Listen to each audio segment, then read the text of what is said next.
New Age, you become part of everything. You realize that you are God. I was penetrated and permeated with the many splendored beauty of creation. I merged with it. In New Age thought, creation is God. You merge with it and realize that you are God. Thou shalt be like God. All was unity. Be like God. There was no barriers, no separations, no possibility of death. Thou shalt not surely what? Die. Only transformation. No possibility of death, only transformation and an expansion and expanding consciousness. Tree of what? Knowledge of good and evil you shall know. Of the creative wonder of eternity. There you have it. Thou shalt be as God, thou shalt not die, expansion of consciousness, the unification of all things. A couple other examples. Another person on an LSD trip. All I can say is that there was no possibility of doubt. Down beneath me, above the one, suddenly the light from above fused into me below. Then I knew there was only God. You see, that only God existed and this person was God. The Bible warns against these lies. The Bible says God is light and in there is no darkness at all. God is separate from his fallen creation.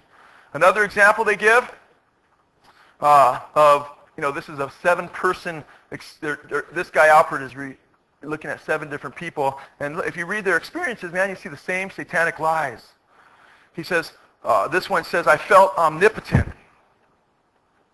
and endowed with superhuman divine powers. Okay?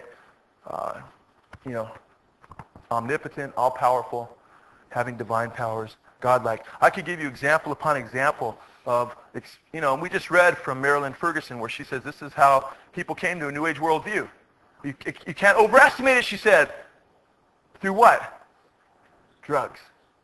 Pharmakia. The Bible warns about demonic spirits entering one's heart and mind through these type of experience. Page 63, the same book. I'll read a poem someone wrote, George Andrews, called Annihilating Illumination, when he was on LSD.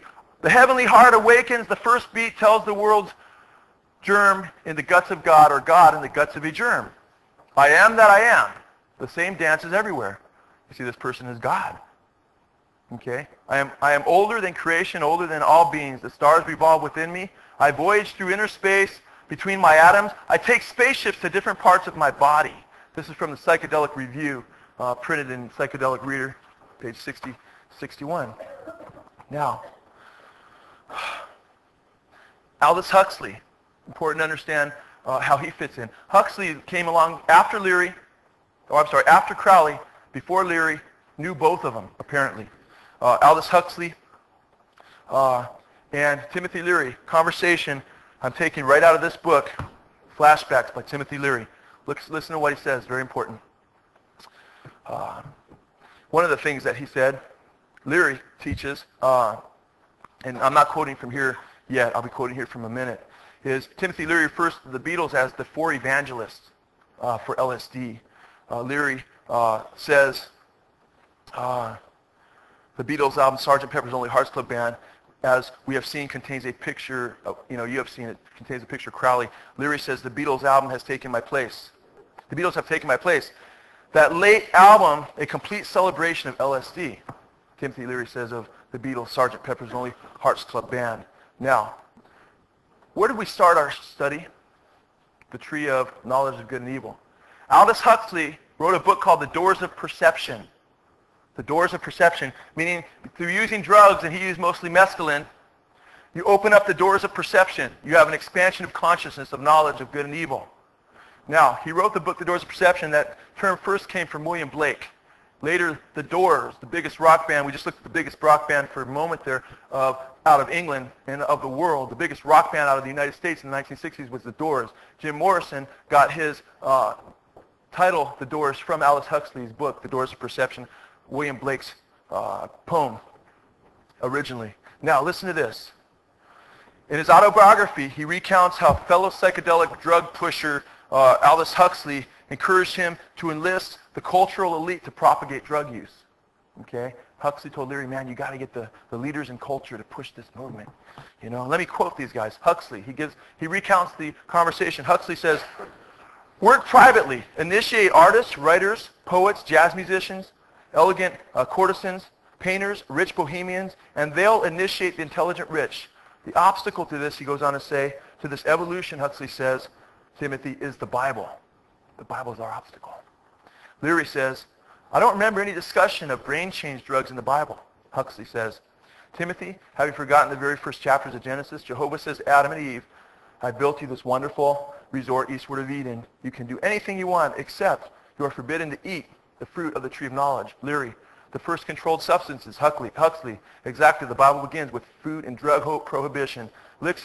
Leary, so the fall and original sin were caused by taking illegal drugs.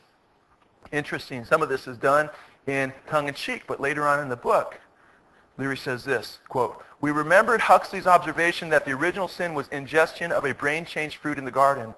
We had run up against the Judeo-Christian commitment to one God, one religion, one reality that has cursed Europe for centuries and America since the founding days.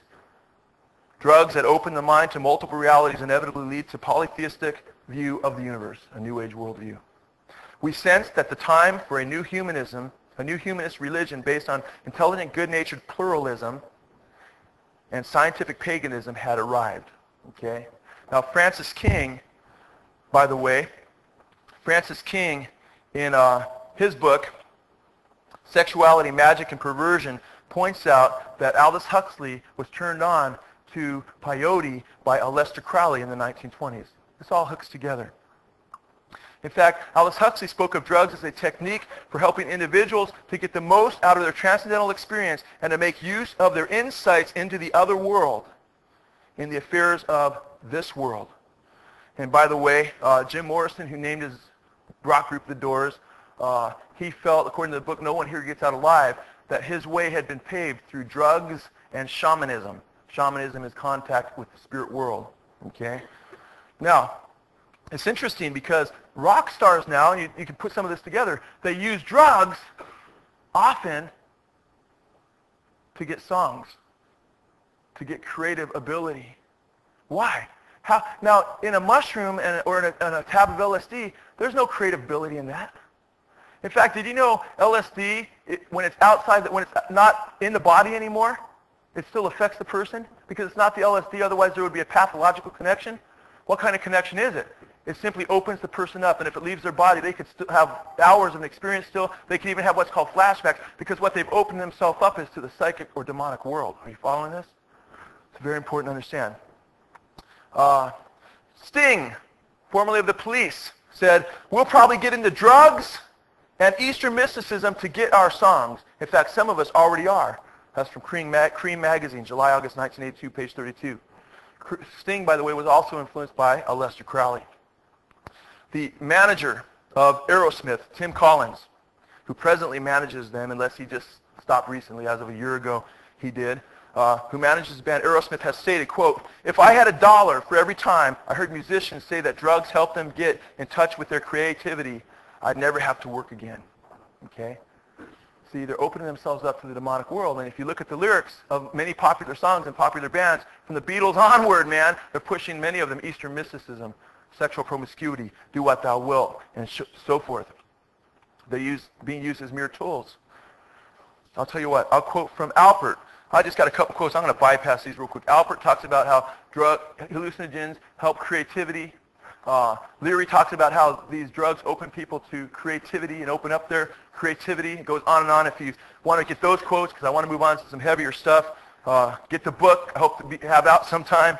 John Lennon provides us with another example of the pharmakia and using a pharmakia in an effort to open one up to spiritual powers or to creative powers. Lennon spoke of the lyrics coming through him, or he spoke sometimes of being, quote, it's like being possessed, like a psychic or a medium, quote, end quote, when he'd write some of his music. Now listen to what he says. When speaking of the song I Am the Walrus, Lennon said this. The first line was written on an acid trip one weekend. The second line on another acid trip the next weekend. Okay, he's opening himself up through drugs. In fact, on the song Rain, listen to what John Lennon says.